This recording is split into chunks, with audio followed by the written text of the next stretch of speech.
Welcome back to Colorado Gives Day. I'm Chris Frakes.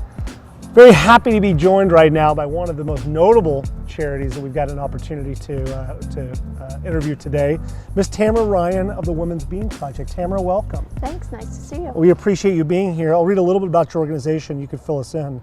Since 1989, the Women's Bean Project has been helping women break the cycle of poverty and unemployment by teaching job readiness and life skills for entry-level jobs through employment in gourmet food production and handmade jewelry manufacturing business. Now, I've been lucky enough to have witnessed part of your organization in the past, but give us a high-level pitch about what it is that you guys do. Well, we have two businesses, as you mentioned, which started with bean soup, and that's where we get our name, and jewelry manufacturing. But the real goal is we use the businesses as a means for teaching the skills that ultimately will allow a woman to move into the community to mainstream employment. 75% of our operating budget comes from the sale of our products. We fundraise 25%. The great thing about that is that 25% that a donor or a foundation gives us, they know goes directly to help support the skill building that a woman needs. We can work on job readiness skills all day by having her on the production line and learning to come to work on time, take direction, those kinds of things in a real live environment. But there are also skills that women don't have when they come to us: problem solving and goal setting and budgeting and parenting skills. And those are the skills that we're doing in a classroom kind of environment with volunteers and other professionals from the community. One of the things that I've heard you speak in the past is that oftentimes poverty is painted with a brush, a very wide brush, but that's not effective, that we need to treat women, mothers, differently, and they've got a different set of skills that they need to be able to move themselves out of the poverty cycle. Well, I think one of the things that's hard for us to recognize, in part because it's so overwhelming, is that no problem exists alone. So homelessness doesn't exist alone. Chronic poverty and chronic unemployment don't exist alone. There are so many other circumstances and lack of skills and lack of resources that are really causing that outcome. And so we've tried to really be much more cohesive in terms of how we move a woman out of chronic unemployment. So that means that we need to make sure, even though we don't provide it, she has stable housing, she has transportation, she has child care, she has health care, because all of those things are going to affect her ability to come to work every day. And those aren't things that it makes sense for us to provide, but to the extent that we can connect her with resources in the community, we have to do that. If someone doesn't have a place to go home at night, we can't expect her to come to work every day. And so by looking at it as a wraparound kind of environment, then we're able really, I think, to move the needle, because she's not chronically unemployed for one reason. She's chronically unemployed for a whole myriad of reasons. Give us an example about one of your success stories. I know you have a tremendous record of success. Well, what I'll preface the story by saying that though it was not our design, today about 90% plus of the women we employ have felony backgrounds. And that is largely what is keeping her from being able to be employed, because many employers won't hire women with people with felony backgrounds. So we had a graduate who's graduated about a year and a half ago, but when she came to the Bean Project, she had spent the prior 22 years in and out of prison. I think what's significant about that is that even after, I've been at the Bean Project 9.5 years, I had a preconceived notion about what somebody who had spent 22 years in prison would be like, to be frank. And she was nothing like what you'd expect. And in years past, she had what had led her to prison was her addiction issues that hadn't been addressed. But ultimately, it became a pattern of behavior that she needed to finally decide that she didn't want to have. She is kind and generous and caring and thoughtful and all the things that you would never expect. And she was very successful at the Bean Project. She was fortunate because she did also have some family support. She graduated and went to a job at Udi's, and which is a local bakery, and she's doing great. But ultimately, I think what it came down to is we needed to give her, and that's what the Bean Project is about, we needed to give her a chance to be the person that she was meant to be.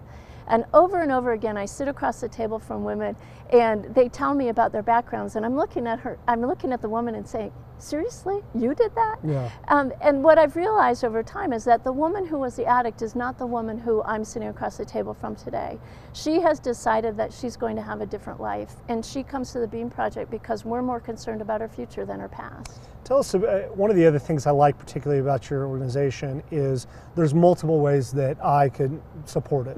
And firstly, you can support it online.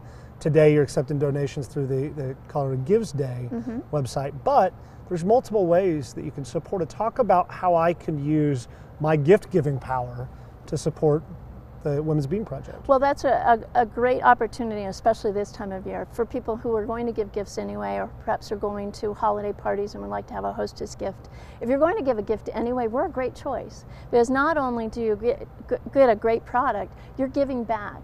For us, sales create jobs, so the more product we can sell, the more women we can employ. There is a direct relationship between those two things.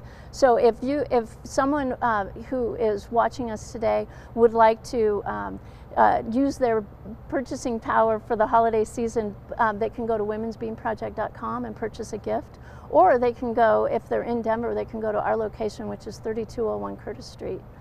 In Denver, and then we also on our website we have all the locations where our products are sold. We're sold in 500 stores in 40 states across the country. That's so incredible. It's fairly easy to get our product. Yeah, and tell us some of the sampling of products you have. I know I'm most familiar with the bean soup product, Right. which is I could highly recommend. Well, we have 7 different kinds of soup, and again, that's where our name came from. We started with Tony's 10 bean soup, and 23 years later, that's still our best seller. But over the years, bean soup doesn't exactly say summer, so we've tried to diversify our product offerings. And so today we have cornbread mixes. We have a gluten-free cornbread mix that we introduced fairly recently. We have cookie mixes and brownie mixes, and we also have lots of different spices. So for dips and for salsa, we sell jelly beans and chocolate-covered espresso beans because we like to keep with the bean theme. But today there's a pretty wide variety of individual products, but we also package them into gift baskets and gift bundles for our customers as well. Very good. So where is Women's Bean Project heading, and what are the barriers to getting there? I mean, you guys do such incredible work, and you truly break the cycle of poverty for so many women by giving them practical life skills. It would seem like we need to help your organization grow. How can we do that? Well, I would say first, as I mentioned, sales create jobs. So to the extent that people would like to support us, even in a small way, purchasing our product helps with that. Over the next 12 to 18 months, we will be looking at moving to a larger location. We have a great old fire station at the corner of 32nd and Curtis in Denver, but we've maxed out the space. So we need to look at a larger space. Today, in a year, we'll employ 70 women. But literally, there are times when we can't have any more people in our facility. The space is full. So a little of our challenge is trying to figure out how would we accommodate more clients. We like to say that we want to put ourselves out of business. Wouldn't it be great to get to a point where there are no more chronically unemployed women in Denver, and we have to move somewhere else because we have, in order to get clients. I mean, our goal really is to provide services to so many people that there are no more people to serve, and to be so effective that she is the last.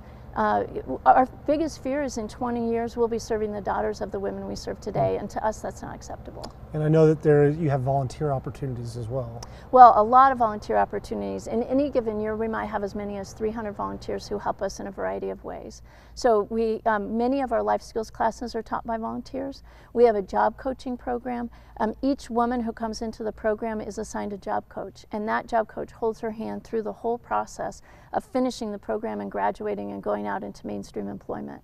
That job coaching program this year led to us having 100% placement of program graduates. That's remarkable. Which is a huge accomplishment for us. Congratulations. Thank you.